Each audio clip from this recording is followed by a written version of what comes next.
Assalamualaikum warahmatullahi wabarakatuh. Masih bersama channel H2 Content Creator. Kali ini kita akan bercerita tentang sepasang suami istri dan seorang pembantu rumah tangga yang terlibat dalam masalah hubungan dan keturunan. Sahabatku, pernahkah engkau membayangkan betapa beratnya ujian sebuah rumah tangga ketika cinta, kesetiaan, dan harapan akan seorang anak saling bertemu di persimpangan? Inilah kisah sepasang suami istri yang bertahan-tahan merindukan keturunan. Namun jalan yang mereka tempuh penuh dengan dilema, air mata, dan pengorbanan. Mari kita dengarkan kisah ini. Pasangan itu bernama Raka dan Aisyah. Mereka telah menikah lebih dari 10 tahun. Rumah mereka megah, harta mereka cukup. Namun ada satu kekosongan yang tak bisa terisi. Seorang anak. Malam demi malam Aisyah menangis dalam doa. Raka mencoba menguatkan hati istrinya, tetapi di balik ketegaran itu, ia pun sama hancurnya setiap kali melihat pasangan lain menggandeng anak-anak mereka. Luka di hati semakin dalam. Mereka pergi ke banyak dokter, berobat ke berbagai tempat, bahkan berdoa di setiap sujud. Namun hasilnya tetap sama, tak ada keturunan. Aisyah mulai merasa bersalah. Mungkin akulah penyebabnya, Bang, bisiknya suatu malam. Raka menenangkan. Tidak, sayang, jangan salahkan dirimu. Tetapi jauh di lubuk hati, mereka berdua tahu harapan semakin tipis. Di tengah sepinya rumah tangga itu, datanglah seorang pembantu muda bernama Maya.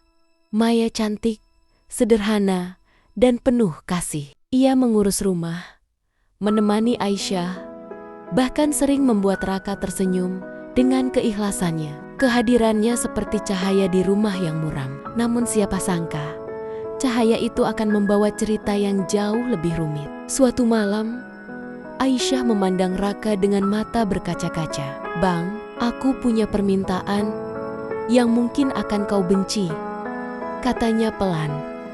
Raka terkejut. Aisyah menggenggam tangannya.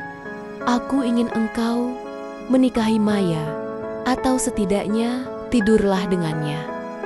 Mungkin lewat dia, Allah akan titipkan seorang anak untuk kita." Raka terdiam. Hatinya hancur, namun ia tahu betapa besar kerinduan istrinya. Raka menolak berulang kali, tapi Aisyah memohon dengan air mata. Akhirnya, dengan hati yang berat, ia menyetujui. Maya awalnya menangis mendengar itu. "Bu, saya hanya pembantu. Bagaimana mungkin saya?"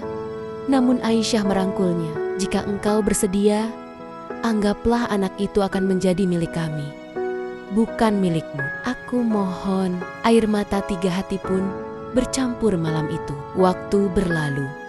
Maya hamil. Aisyah tak henti-henti bersyukur. Sementara Raka menahan perasaan bersalah. Perut Maya membesar, dan setiap hari Aisyah merawatnya dengan penuh cinta, seolah-olah Maya adalah adiknya sendiri. Namun, jauh di dalam hati Maya, ada perasaan yang tak bisa ia bohongi. Ia mulai mencintai bayi yang tumbuh di rahimnya. Hari itu pun tiba. Maya melahirkan seorang bayi laki-laki yang sehat. Tangisan bayi itu menggema, membuat Aisyah menangis terseduh. "Inilah doa kita yang terkabul," katanya sambil menggendong bayi itu. Maya menatapnya dengan senyum yang dipaksa. Namun di dalam hatinya ada rasa kehilangan yang luar biasa, seakan sepotong jiwanya diambil paksa. Hari demi hari, Maya melihat bayi itu dipanggil sebagai anak Raka dan Aisyah. Ia masih diberi kesempatan mengasuh.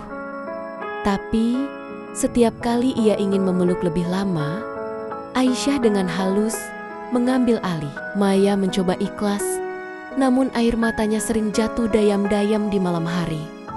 "Itu darah dagingku. Bagaimana aku bisa melupakannya?" bisiknya. Suatu hari, Maya memberanikan diri bicara. "Bu, Pak, saya mohon, izinkan saya tetap di sini. Bukan sebagai pembantu, tapi sebagai seseorang yang bisa melihat anak ini tumbuh. Walau saya tak bisa mengakuinya sebagai anak kandungku. Aisyah terdiam. Hatinya luluh. Ia menggenggam tangan Maya. Engkau tetap bagian dari keluarga ini, Maya. Tahun-tahun berlalu. Anak itu tumbuh dengan penuh kasih sayang. Ia tak tahu kisah di balik kelahirannya. Namun di setiap ulang tahunnya, ada 3 hati yang menangis diam-diam. Aisyah karena merasa bersalah, Raka karena merasa berdosa, dan Maya karena harus menyembunyikan cintanya sebagai ibu. Inilah kisah tentang cinta, pengorbanan, dan luka yang tak pernah benar-benar sembuh. Akhir cerita ini bukan tentang siapa yang salah atau benar, melainkan tentang cinta yang diuji dengan cara yang paling menyakitkan.